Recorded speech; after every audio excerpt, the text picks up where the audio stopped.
शुद्ध सोनेरी आणि दाणेदार गोवर्धन तूप गर्वाने गोवर्धन।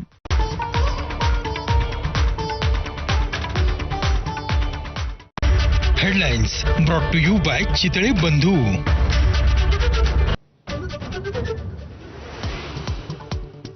मुंबईमध्ये मे महिन्यात बरसला 107 वर्षामधला विक्रमी पाऊस। आतापर्यंत 295 मिलीमीटर पावसाची नोंद। 1918चा 279 मिलीमीटरचा विक्रमही मोडला। मुंबईमध्ये मान्सून दाखल। भारतीय हवामान विभागाची अधिकृत घोषणा।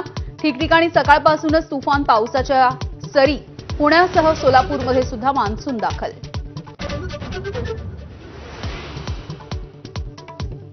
मुंबई मेट्रो 3 ला पहिल्याच पावसाचा फटका। वरळी भुयारी मेट्रो स्थानकामध्ये शिरलं पाणी। प्रवाशांची प्रचंड गैरसोय। मुंबईत पावसाची तुफानी एंट्री। मुसळधार पावसामुळे ठिकठिकाणी पाणी साचलं। किंग सर्कल, हिंदामाता, वाकोल्यामध्ये पाणी तर पुढचे काही तास पावसाचा जोर राहणार।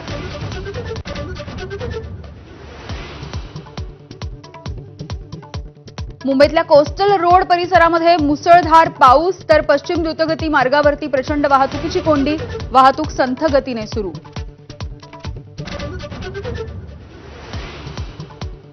पहाटे झालेल्या मुसळधार पावसामुळे मुंबईमधील रेल्वे रुळावरती साचलं पावसाचं पाणी। मस्जिद बंदर, माटुंगा, भायखळा स्टेशनवरती रुळांवरती पाणी। लोकल वाहतूकही मंदावली।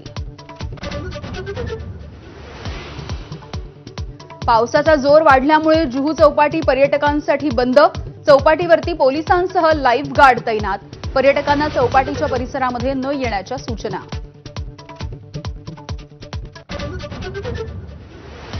मुंबईमधल्या मुसळधार पावसामुळे केईएम रुग्णालयामध्ये पाणी साचलं। तळमजल्यापर्यंत पावसाचं पाणी।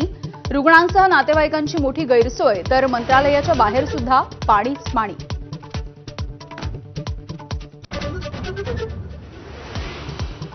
पहिल्याच पावसामध्ये मुंबईत तुंबल्यामुळे आदित्य ठाकरेंचा सत्ताधाऱ्यांवरती प्रहार। हिंदामाता परिसरामध्ये साचलेलं पाणी तुंबणं आणि 3 वर्षांपूर्वी रोखल्याचा दाखला। भाजप शासित महापालिकेनं दुर्लक्ष केल्याचा आरोप।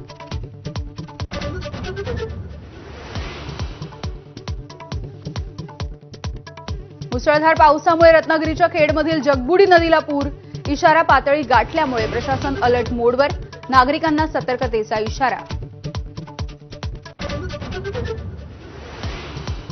बारामतीमध्ये 5 दिवसात 314 मिलीमीटर पाऊस। पिंपळीमध्ये नीरा डावा कालवा फुटला। उपमुख्यमंत्री अजित पवार यांच्याकडून पूरग्रस्त भागाची पाहणी। कांदा पिकाच्या नुकसानीचा घेतला आढावा। मदत नको पण अतिक्रमण काढा, नागरिकांचा रोष।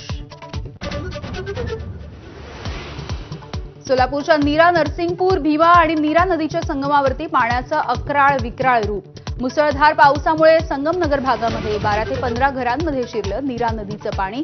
आमदार उत्तम जानकर यांनी घेतला आढावा। सातारा जिल्ह्यामध्ये सुद्धा पावसाची तुफान बॅटिंग। कोयना नदीवरील बंधारे ओव्हरफ्लो तर महाबळेश्वरमधील प्रसिद्ध लिंगमळ्याच्या धबधब्यावरती पर्यटकांची गर्दी।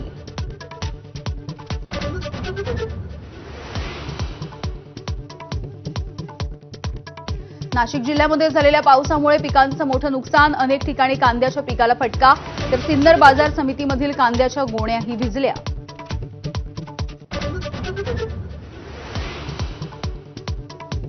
मनसेचे अध्यक्ष राज ठाकरे नाशिकमध्ये दाखल। आजपासून 2 दिवस नाशिकमध्ये मुक्काम। महानगरपालिका निवडणुकीच्या पार्श्वभूमीवरती दौऱ्याला महत्त्व। पदाधिकाऱ्यांची बैठक घेणार।